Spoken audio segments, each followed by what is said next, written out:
Hello students, मेरा नाम विशु चतवानी है और अब हम अकाउंट्स में जो टॉपिक स्टार्ट करने जा रहे हैं उसका नाम है अकाउंटिंग इक्वेशन।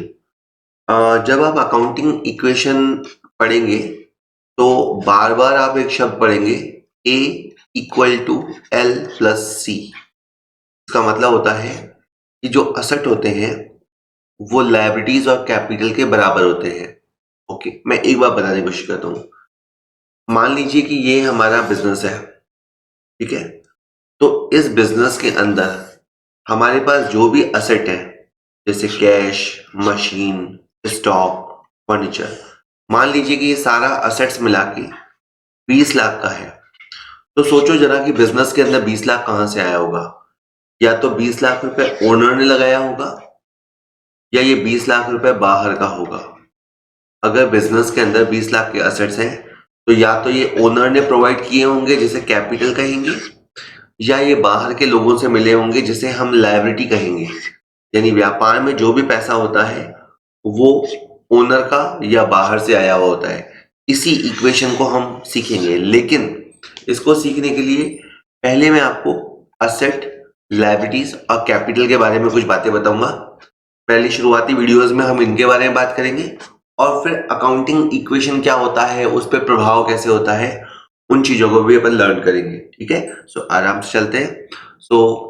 सबसे पहले आ रहा है संपत्तियां यानी एसेट्स। एसेट्स क्या होती हैं, चलिए देखते हैं। Okay, assets are the rights of the owner to make exclusive of any use of that thing or to dispose of in the manner it desires। अब देखिए, यूं पढ़ते हैं तो अपने को कंफ्यूजन होगा, तो टेक्निकल परिभाषा आप देख लीजिएगा। बेसिकली क्या होता है, संपत्ति में एक तरह का आपको राइट मिलता है। राइट किस बारे में, कि आप उस चीज का चाहे जैसा यूज कर सकते हैं। सपोज आपने कोई जमीन खरीदी, ठीक है, आपने पैसे दे दिए, जमीन खरीद ली। अब वो जमीन आपकी असेट है। क्यों?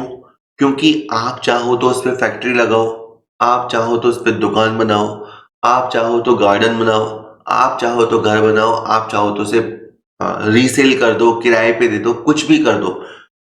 जो आप सोच सकते हो, जो आप करना चाहो कर सकते हो।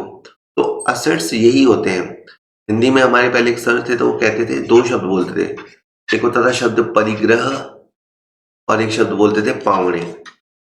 पहले आप उस पर मत जाइए। तो यूं समझिए कि एक बिजनेस हाउस में हमारे पास जो होता है, हमारे जो व्यापार है उसमें जो रखा हुआ होता है, मशीन, फर्नीचर वगैरह वगैरह, वो जो हमारे घर में है परिग्रह है, वो हमारा असेट है। ठीक है, और इनके अलावा जिन पे हमारा पैसा बाकी है, जिन भी पार्टीज पे हमारा पैसा बाकी है, जैसे हमने किसी को उधार माल दे रखा है, किसी को एडवांस दे रखा है, किसी को लोन दे रखा है, किसी को कोई सर्विस दे रखी है, जिन भी लोगों पे हमारा पैसा बाकी है वो सब भी हमारे असेट्स है। देखिए, असेट्स की एक खास बात होती है कि वो हमारे लिए हमारी तरफ इनफ्लो लाते हैं, इनफ्लो ऑफ बेनिफिट्स। ठीक है, मतलब आप किसी चीज को अपना असेट कब कहेंगे, जब वो फ्यूचर में आपके लिए इकोनॉमिक बेनिफिट्स लाएगा। ठीक है, थोड़ा थोड़ा क्लियर हो रहा है।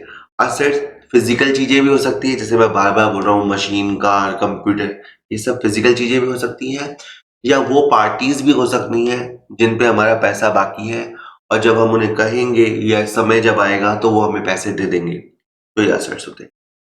अब ये थोड़ा सा चार्ट गड़बड़ बन गया है तो मैं बता देता हूँ उसको। देखिए, असेट ब्रॉड वे में तीन तरह के होते हैं। एक होते हैं फिक्स्ड असेट्स, दूसरे होते हैं करंट असेट्स, और तीसरे असेट्स होते ही नहीं है पर उन्हें मजबूरी में कहा जाता है, वो होते हैं फिक्टिशियस असेट्स। तो असेट्स बेसिकली तीन तरह के होते हैं। इसके बाद फिक्स्ड असेट दो तरह के होते हैं, टेंजिबल और इंटेंजिबल। तो ये करंट असेट्स का टाइप नहीं है, ये फिक्स्ड असेट का टाइप है कि फिक्स्ड एसेट्स हो सकता है हमें दिखाई देते हो और हो सकता है दिखाई ना देते हो। अभी इनके बारे में बनाएगा, है ना। तो जैसे टेंजिबल दिखाई देने वाले एसेट्स कौन से होते हैं, अगर आपके पास कार है, you have a machine, furniture, computer, ये सब फिक्स्ड एसेट्स है। ठीक है, अभी आगे इसके बारे में और आएगा। इंटेंजिबल एसेट जो दिखाई नहीं देते, गुडविल, ट्रेडमार्क, कॉपीराइट, पेटेंट। अगला पूरा वीडियो इंटेंजिबल एसेट्स के बारे में है। अच्छा, करंट एसेट्स वो होते हैं जिनका बैलेंस बदलता रहता है, और फिक्टिशियस एसेट्स हमने बैलेंस शीट में लिख दिया है, लेकिन जब अपन उससे पैसा वसूलना चाहेंगे तो अपने को पता है कि पैसा मिलेगा नहीं। तो वो जो जो एक खास गुण होता है एसेट्स का कि उससे फ्यूचर में हमें बेनिफिट्स मिलते हैं, वो तो ठीक है, लेकिन उससे हमें कोई पैसा वसूल नहीं हो सकता। इस पे मैं आऊंगा अभी। अच्छा, अब एक और बात है, इसे फर्दर यूं तोड़िए। जो इंटेंजिबल एसेट्स है वो दो तरह के होते हैं।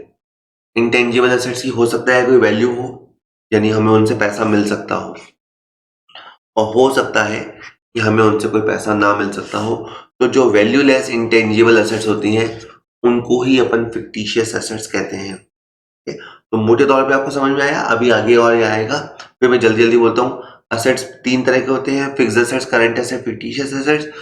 फिक्स्ड एसेट दो तरह के होते हैं, टेंजिबल और इंटेंजिबल। फर्दर इंटेंजिबल एसेट दो तरह के होते हैं, वैल्यूएबल और जिनकी कोई वैल्यू ना हो, वैल्यूलेस। इन वैल्यूलेस इंटेंजिबल एसेट्स को ही आप फिक्टिशियस एसेट्स कह सकते हैं। नेक्स्ट बात करते हैं। अब देखिए फिक्स्ड एसेट्स क्या होते हैं आराम से। which provide the basic structure for the business and which the businessman buys for long term use। देखो, एक तो ये आपको एक खास तरह का स्ट्रक्चर देंगे। जैसे आपकी शॉप है, आपकी फैक्ट्री है, उसके अंदर जो फर्नीचर है, मतलब जो इंफ्रा होता है जो आपका बिजनेस को डिजाइन करता है, मोटे मोटे से आपका बिजनेस में जो दिखाई देता है वो आपके टेंजिबल फिक्स्ड एसेट्स होते हैं। और ये आपको मैंने जैसे कहा ढांचा प्रदान करते हैं, और बेसिकली आप इसको लंबे समय तक यूज करोगे। हम इसे लाए हैं इसलिए नहीं कि इसे सेल कर देंगे, बल्कि हम इसे लंबे समय तक होल्ड करेंगे। एक और खास बात है, इन एसेट्स को जैसे मैंने कहा रीसेल के लिए नहीं खरीदा। आम भाषा में हम बोलते हैं हमने कंप्यूटर परचेज किया, हमने ब्रेड परचेज किया, हमने बच्चे की ड्रेस परचेज की। देखिए, आम भाषा में वहाँ तीनों जगह आपने परचेज यूज किया, चाहे आपने कोई संपत्ति खरीदी तो भी, आपने कोई माल खरीदा तो भी, आपने घर के लिए खरीदा तो भी। अकाउंटेंसी में, जैसे मैंने पिछले वीडियो में बताया था, अकाउंटेंसी में परचेज उसको बोलते हैं जब हम माल को खरीदते हैं रीसेल के लिए, लेकिन हम जो असेट होते हैं उनको हम खरीद के लाते हैं, लेकिन रीसेल करना हमारा मकसद नहीं होता, बल्कि हम चाहते हैं कि इससे हमारा रेवेन्यू बढ़े। मशीन आए तो प्रोडक्शन होवे ताकि हम रेवेन्यू जनरेट करें, फर्नीचर लगाएं ताकि माल को हम शोकेस कर सकें, ताकि उसे बेच सकें। गाड़ी, ट्रक, जीप, कार कुछ भी हम लाते हैं तो पर्पस है कि वो असेट हमारे पास आए तो हम स्पीडी जल्दी जल्दी माल डिलीवर करें और रेवेन्यू जनरेट करें। तो फिक्स्ड एसेट्स को यूं ही हम नहीं लाते, कंप्यूटर हम लाते हैं ताकि बार बार फोटोकॉपी कराने का झंझट ना हो, बार बार बाहर से टाइप ना कराना पड़े, हमारा स्पीड बढ़े। तो फिक्स्ड एसेट्स हम इसलिए लाया करते हैं। ठीक है, इसके बाद है फिक्स्ड एसेट्स के एग्जांपल। लैंड एंड बिल्डिंग आप समझते हो, आपका जमीन है, बिल्डिंग है, और लैंड एंड बिल्डिंग आपके एक तरह से इमूवेबल एसेट्स होते हैं। ठीक है, तो अभी हमारी अकाउंटेंसी में सही संपत्तियों के लिए जो सही शब्द है वो है फिक्स्ड एसेट्स, और इमूवेबल एसेट्स के लिए जो सही शब्द है वो है अचल संपत्ति। ये चल अचल संपत्ति कानूनी लैंग्वेज में बहुत यूज होता है, हमारे लिए तो fixed assets, land and building fixed assets का एग्जांपल है। पट्टा युक्त संपत्तियां, अगर कोई प्रॉपर्टी आपने लीज पे ली है, सपोज करो आपने एक ग्राउंड है वो 5 साल की लीज पे लिया। इसका क्या मतलब है, 5 साल लगभग आप उसका चाहे जैसा यूज कर सकते हैं। 5 साल के लिए वो आपको लीज पे मिली है, तो 5 साल के लिए वो आपकी असेट हो गई। तो लीज होल्ड प्रॉपर्टीज भी आपकी असेट्स होती हैं। प्लांट एंड मशीनरी फैक्ट्री में लगे हुए होते हैं, आपके लिए असेट्स होते हैं। ये पॉल्यूशन कंट्रोल प्लांट हो सकते हैं, ठीक है, प्रोडक्शन प्लांट हो सकते हैं। फर्नीचर एंड फिटिंग्स, व्यापार में जो फर्नीचर लगा हुआ होता है, और फिटिंग्स जैसे दुकान के अंदर जो फिटिंग्स होती हैं, तो फिर आप अपने माल को जमाते हो, अरेंज करते हो, वो फिटिंग्स होता है। फर्नीचर तो अपन जानते हैं, कुर्सी, टेबल। रेलवे साइडिंग्स, तो रेलवे कई बार क्या होता है कि आप रेलवे से पुराना उतरा हुआ माल खरीदते हो, तो रेल की जो पटरियां होती है, रेलवे साइडिंग्स होती हैं, वो आप खरीद लाते हो। मतलब वो बहुत अच्छे किस्म का लोहा होता है, तो इसलिए आप उसे लेके आते हो, तो असेट्स होता है। पेटेंट, ट्रेडमार्क और डिजाइन, ये सब इंटेंजिबल असेट्स हैं, ठीक है। इनके बारे में अगला वीडियो डिटेल से, इसलिए मैं आपका नहीं बताना चाह रहा अभी, ठीक है। व्हीकल्स, किसी भी तरह का टू व्हीलर हो या फोर व्हीलर हो, आपने मोटरसाइकिल लो या कार लो, जीप, ट्रक, ये सब आपके फिक्स एसेट्स में आते हैं। पशुधन, अगर आपका डेयरी है, आप दूध दही सप्लाई करते हो, तो जो पशु होते हैं, गाय भैंस बकरी वगैरह, ये जो पशुधन होता है ये भी आपका असेट होता है, फिक्स एसेट्स में आता है। गुडविल दिखाई नहीं देता, ये आपकी रेपुटेशन को बताता है, कस्टमर को आपकी तरफ खींच के लाता है, तो ये भी आपका फिक्स एसेट्स में आता है। देखिए, जितने भी फिक्स एसेट्स हैं उनको जब आप जोड़ोगे तो उसे ग्रॉस ब्लॉक कहेंगे। सकल ब्लॉक, समूह बनता है, समूह को अपन ब्लॉक बोलते हैं। तो फिक्स एसेट्स जितने भी हैं आप उनको जोड़ोगे तो ग्रॉस ब्लॉक बनेगा। उसमें से जब आप डेप्रिसिएशन काटोगे तो जो बचेगा उसे नेट ब्लॉक कहेंगे। इसे यूं समझिए कि मेरे पास फर्नीचर है और मशीन है, ये दोनों मिला के 8 लाख के हैं। इस 8 लाख में सपोज करो कि 80,000 रुपये मैंने डेप्रिसिएशन लगा दिया, क्योंकि हर साल हम उसे यूज करते हैं तो उनकी वैल्यू थोड़ी तो कम होती है। तो ये जो 7,20,000 पीछे की तरफ बचा है उसे हम नेट ब्लॉक कहेंगे, उसे हम नेट ब्लॉक कहेंगे, ठीक है, शुद्ध ब्लॉक। इसके अलावा कहता है कि जो भूमि है वो फिक्स एसेट में शामिल तो की जाती है पर कोई डेप्रिसिएशन नहीं काटा जाता। हमारे जितने भी फिक्स एसेट्स हैं उन पे सब पे अपन डेप्रिसिएशन लगाते हैं, लेकिन फिक्स एसेट्स में लैंड एक ऐसी एसेट्स है जिसपे हम डेप्रिसिएशन नहीं लगाते। इसका रीजन है क्योंकि बाकी सारे एसेट्स की जो लाइफ होती है वो लिमिटेड होती है। फर्नीचर शायद 50 साल चलेगा, मशीन शायद 20 साल चलेगी, कंप्यूटर शायद 10 साल चलेगा, मोबाइल 4 साल चलेगा। सबकी मोर और लेस एक एस्टिमेटेड लाइफ होती है, लेकिन भूमि भूमि की इनफाइनाइट लाइफ होती है, इसीलिए भूमि पे डेप्रिसिएशन नहीं लगता। कहने वाले ये भी कहते हैं कि भूमि की वैल्यू तो लगातार बढ़ेगी इसलिए, बट ये सही लॉजिक नहीं है। सही लॉजिक ये है कि देखिए, अगर मान लीजिए कि कोई असेट है 4 लाख की है और उसकी लाइफ 10 साल है, तो इसका मतलब है कि वो हर साल 40,000 रुपये खत्म होती जा रही है।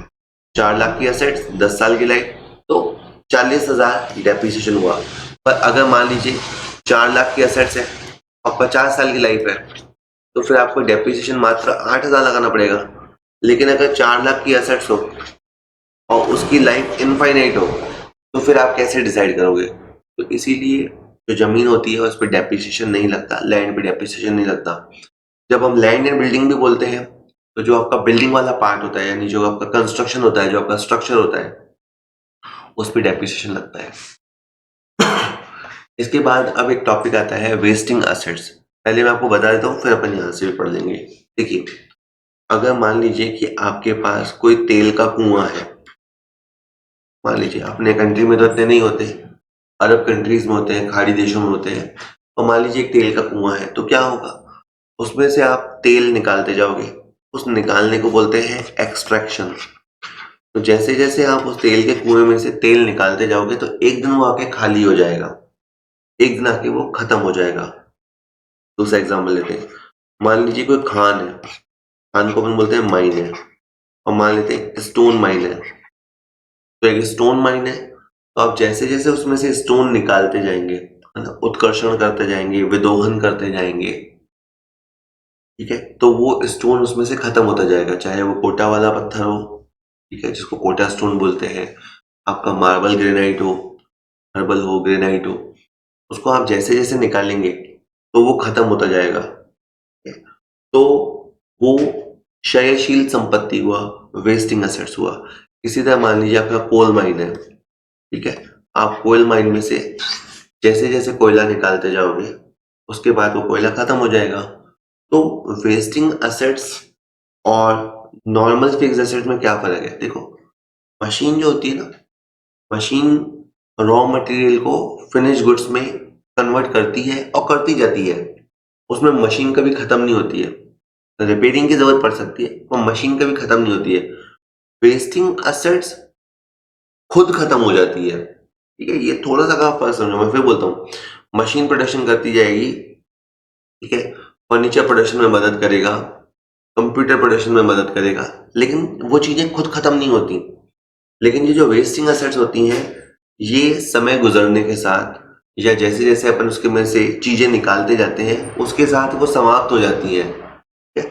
तो वेस्टिंग एसेट्स इन्होंने कहा से आशय ऐसी संपत्तियों से है, जिसमें जैसे-जैसे आप विदोहन करते जाएँगे या जैसे-जैसे उनमें कटाव होता जाएगा, ठीक है? तो उनके मूल्य में निरंतर कमी होती जाएगी। ये इनका नेचर इस तरह का होता है कि वो आपको सहयोग नहीं देती, बल्कि वो स्वयं वस्तु का भंडार होता है।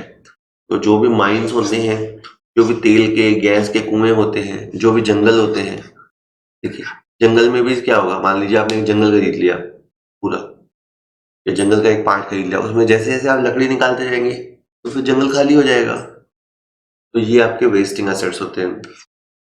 और कुछ लोग तो ऐसे एसेट्स जैसे जो एसेट्स 5 साल की लाइफ वाले हैं, 5 साल के बाद वो खत्म हो जाएँगे, उनको भी वेस्टिंग एसेट्स में रखते हैं। तो वो बात एक हद तक सही है कि जो एसेट्स वेस्ट हो जाना है, क्षय हो जाना है, खत्म हो जाना है, दोज़ आर वेस्टिंग एसेट्स। ठीक है। एक और बात है, जैसे तुमने थोड़ी देर पहले जो एक वर्ड सुना, that word was depreciation. Depreciation, ये तो हमने बहुत बार सुन रखा है। ये जो एसेट जिनकी मैं बात कर रहा हूँ, उनके लिए जो टर्म यूज़ होती है वो है डिप्लीशन। डिप्लीशन, रिक्तीकरण। यानी जैसे-जैसे एसेट्स खत्म होती जाती है, तो हम उसे बोलते हैं डिप्लीशन, कि वो डिप्लीट होती जा रही है। हिंदी में इसे रिक्तीकरण कहते हैं। वैसे ही हमारे साथ भी होता है। जैसे हम मॉर्निंग में जब उठते हैं, रात की नींद के बाद, तो हम एनर्जाइज़ होते हैं, ब्रेकफ़ास्ट वगैरह लेते हैं, तो हमारे के अंदर एक एनर्जी होती है। फिर दिन भर सोचो आपको खाना ना मिले, मान लीजिए खाना ना मिले, आप काम करते जाएँगे, तो आप धीरे-धीरे-धीरे थकते जाएँगे, आपके काम की स्पीड स्लो हो जाएगी। ऐसा इसलिए होता है कि हम डिप्लीट होते जाते हैं, तो हमारी एनर्जी बहुत कम होती है, तो हमें बहुत ढंग की चीज़ों में लगाना चाहिए। जनरली जनरली कहा जाता है कि टाइम प्रीशियस है, हमारे पास टाइम लिमिटेड है, हमें काम की जगह पे अपना टाइम देना चाहिए, वो बात सही है। और साथ में ये बात भी सही है कि जैसे टाइम लिमिटेड होता है, वैसे ही एनर्जी भी लिमिटेड होती है, हमारे पास जो एनर्जी है। तो वो हमें ढंग के कामों में लगानी चाहिए। अगर हम आलतू-फालतू कामों में से लड़ने-झगड़ने में, टाइम पास में अपनी वो एनर्जी लगा देते हैं, तो फिर अच्छे कामों के लिए, जो प्रोडक्टिव काम है, उनके लिए हमारे पास एनर्जी नहीं बचती और शाम होते-होते हम डिप्लीट होने लगते हैं। तो ये डिप्लीशन वहीं से आया है। ठीक है। नेक्स्ट अब हम बात करेंगे इंटेंजिबल एसेट्स की। तो ऑब्वियस सी बात है, जो चीज़ें दिखाई नहीं देती, अब दिखाई नहीं दे सकी, तो आप उनको छू भी नहीं सकते, ठीक है? तो उनका कोई भौतिक अस्तित्व यानी उनकी कोई फिज़िकल एक्जिस्टेंस नहीं होती है। तो इंटेंजिबल एसेट 2 तरह के हो सकते हैं। हो सकता है उनकी कोई वैल्यू हो और हो सकता है उनकी कोई वैल्यू ना हो, ठीक है? मान लीजिए ये एक डॉक्टर साहब हैं, ठीक है? और ये डॉक्टर साहब बहुत अच्छी दवाएँ वगैरह बताते हैं, उनका क्लिनिक खूब चलता है। इनके यहाँ कस्टमर तो कहेंगे, पेशेंट कह लें, इनके यहाँ पेशेंट या क्लाइंट्स की भीड़ रहती है।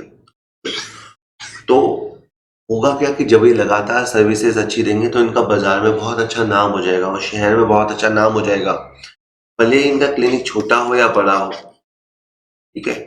लेकिन कस्टमर इनकी रेपुटेशन की वजह से, जो मार्केट में जो वर्ड ऑफ माउथ फैलता है, जो मौखिक प्रशंसा लोग करते हैं कि नहीं साहब बहुत अच्छा डॉक्टर है, उस वजह से लोग इनके पास जाएँगे, ठीक है?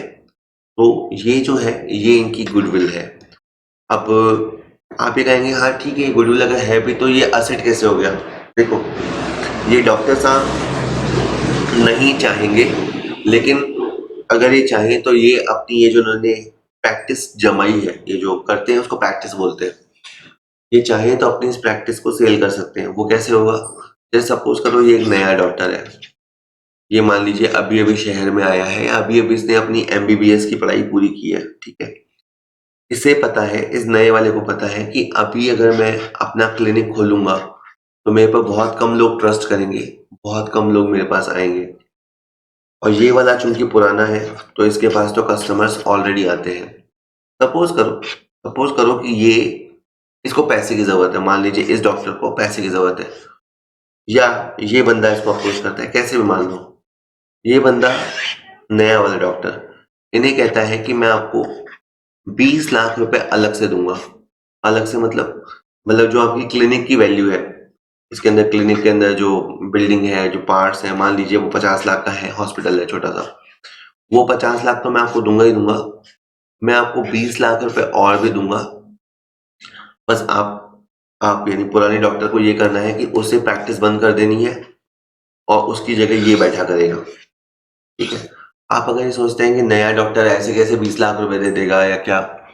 बिल्कुल सर, ये दे सकता है, क्योंकि इसे अपना क्लिनिक जमाने में हो सकता है 2 साल, 4 साल, 5 साल, 10 साल तक लग जाते हैं और यहाँ पे कस्टमर ऑलरेडी आता है। तो अगर ये डॉक्टर अच्छा है, तो बात केवल ये है कि इसे अच्छी तरह से इलाज करना है। तो डेफ़िनिटली अगर इसे अपने पोटेंशियल पे भरोसा है, ठीक है? और ये डॉक्टर चाहे तो अपना जमा-जमाया ये कह सकता है कि ठीक है, अगले 5 साल तक अगले 5 साल तक मैं इस शहर में प्रैक्टिस नहीं करूँगा, मैं किसी दूसरी जगह चला जाऊँगा, मैं किसी दूसरे हॉस्पिटल को जॉइन कर लूँगा दूसरे शहर में, आप यहाँ आ जाओ मेरी जगह पे, लेकिन मैं इसके 20 लाख रुपए चार्ज करूँगा और ये मुझे लगता है, ये नया डॉक्टर आराम से हँसी-खुशी देने को राज़ी हो जाएगा क्योंकि इसे पता है कि अदरवाइज़ इसे बहुत समय लगने वाला है। तो ये गुडविल होता है। जितने भी आप एक टेकओवर देखते हो, जहाँ एक बिज़नेस दूसरे बिज़नेस को खरीद लेता है, तो जनरली एक बिज़नेस दूसरे बिज़नेस को 2 कंडीशन में खरीदता है।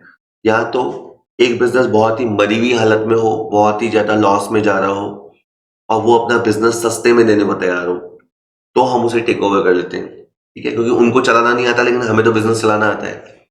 या फिर अगर कोई बिज़नेस बहुत ही अच्छा चल रहा हो, बहुत अच्छा ग्रो कर रहा हो, बहुत उसकी अच्छी गुडविल हो और वो हमें कॉम्पिटिशन दे रहा हो या मतलब हम उसके बिज़नेस को अपने बिज़नेस में मिला के और बड़े हो जाना चाहते हैं, तब हम उसको एक्स्ट्रा पे देकर भी खरीदते हैं, तो उसे गुडविल कहते हैं। अब वैल्यूएबल एसेट्स जिनका कोई मूल्य होता है जैसे पेटेंट, ट्रेडमार्क, गुडविल वगैरह, मैं आगे और बताऊँगा।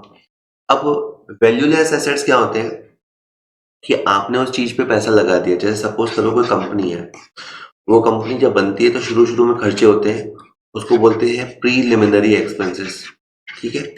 कंपनी ने शुरुआत में 5 लाख रुपए खर्चा किया, लेकिन ये 5 लाख रुपए बिज़नेस चलाने में तो मदद करेगा, ये आपने 5 बिज़नेस शुरू कर लिया, अच्छी बात है। लेकिन आप इसको बेचकर आप इसको बेचकर पैसा नहीं ला सकते, ठीक है? दूसरे तरीके से बताता हूँ, मान लीजिए आपने हेवी एडवर्टाइज़मेंट किया, आपने अपने प्रोडक्ट का, अपने बिज़नेस का बहुत ही भारी विज्ञापन किया, तो आपने क्या किया? पूरे शहर में जगह-जगह बोर्ड लगा दिए, होर्डिंग्स लगा दिए, बैनर लगा दिए, दीवारों को कलर पेंट करवा दिया। सपोज़ करो कि आपका 1 महीने के बाद मन करे कि मेरे को ये पैसा मेरा वापस वसूल करना है, तो आप नहीं कर सकते। अगर आपने मशीन में 5 लाख रुपए लगाया होता और आप 1 महीने के बाद मशीन को रीसेल करना चाहो तो रीसेल कर सकते हो और 5 लाख नहीं तो 4-1 लाख तो मिल ही जाएँगे। लेकिन अगर आपने भारी भरकम विज्ञापन पे 5 लाख रुपए खर्च कर दिए और अब आप 1 महीने बाद चाहो इस पैसे को रिकवर करना, तो आप रिकवर नहीं कर सकते। तो ये होते हैं फिक्टिशियस एसेट्स। मैं ये नहीं कहता कि इस भारी विज्ञापन का आपको लाभ नहीं मिलेगा। इस भारी विज्ञापन को करने से भी आपका विज्ञापन होता रहेगा, अगर आप बिज़नेस में बने रहें तो डेफ़िनेट आपको लाभ होगा। लेकिन मैं ये कह रहा था कि इसको आप बेच के रीसेल नहीं कर सकते।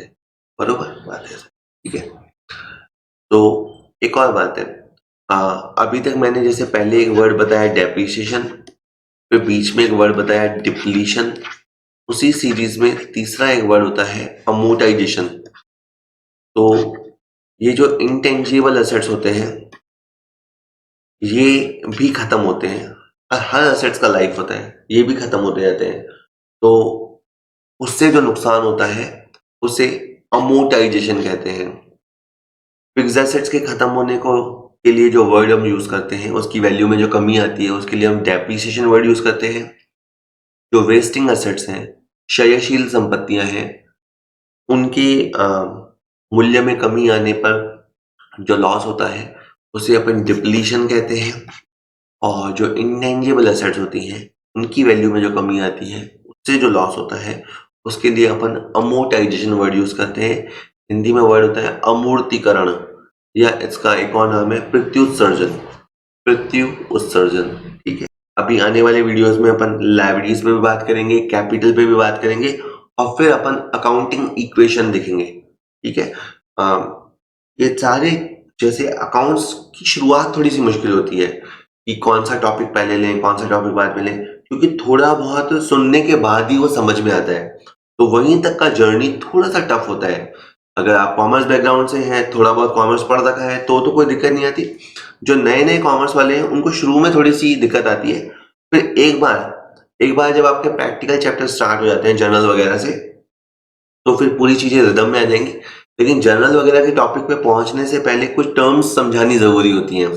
तो टर्मिनोलॉजी पे एक वीडियो मैंने पहले और बनाया था, अभी कुछ एक वीडियो और आएँगे। आज मैंने एसेट्स को कवर किया। चलिए, थैंक यू।